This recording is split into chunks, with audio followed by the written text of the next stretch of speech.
Times broken open the biggest scandal since Watergate, bigger than Benghazi, bigger than Obamagate even, bigger than the Fauci funding the Chinese lab that killed thousands of Americans.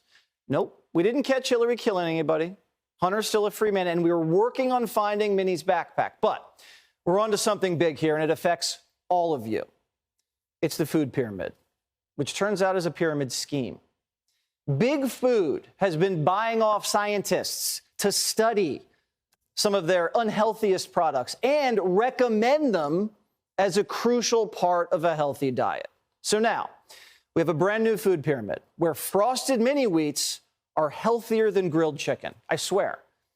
Primetime decided to dig into this little study today, and it was done by researchers at Tufts University, a safety school, and paid for by Fauci's cabal over at the NIH, the so-called National Institute of Health, NIH.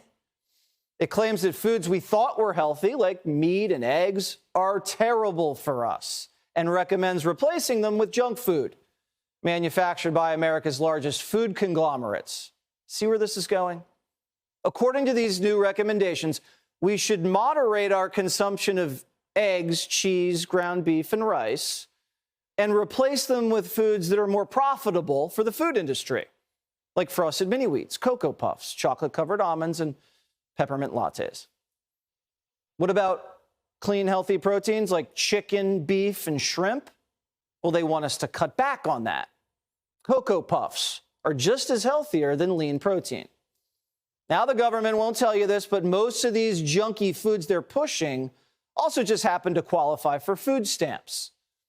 And you can't buy healthy food with food stamps, but you can buy as many chocolate-covered almonds as you want.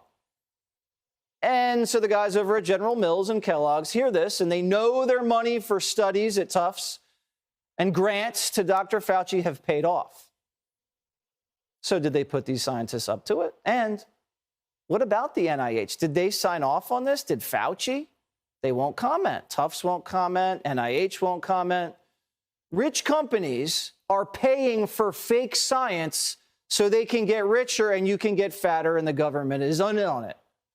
And it's working nearly everywhere. Every school, hospital, prison cafeteria, they all get the same stuff and the same guidance. And it's not going to end here. Soon, we're all going to be eating frosted mini wheats for breakfast, lunch, and dinner. What could go wrong?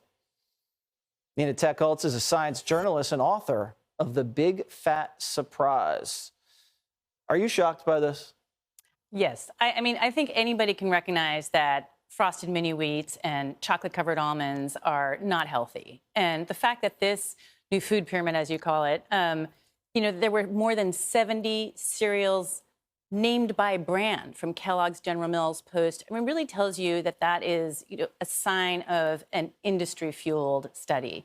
But, it's not just that particular study. On a study that I co-authored where we looked at the conflicts of interest on the Dietary Guidelines Advisory Committee, the experts that review the science for our nation's top nutrition policy, we found that 95% of the committee had a tie with the food or pharmaceutical industry.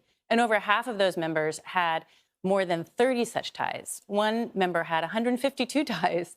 And the most common ties were with General Mills and Kellogg's. Again, you see those names again. So these big food conglomerates are stacking the deck inside the government, and they're paying for grants to study these unhealthy foods that then they say are healthy, and then they get recommended, and that's how these people make money. I think, one indication of this is why in our dietary guidelines do they still recommend 6 servings of grains every day, including 3 servings of refined grains? What is the argument behind keeping refined grains as recommended every day, plus 10% of our calories is sugar? Why do we still have a recommendation like that? You have to wonder about some of the intentions and motivations and interests that have gone into our guidelines. So we're told that sugar and processed foods are healthy, and everybody gets rich, and we have to buy bigger size pants. And meanwhile, our kids, they're at lunch, they're getting orange juice for breakfast. These are all meals, school meals that are, that are driven by the dietary guideline policy.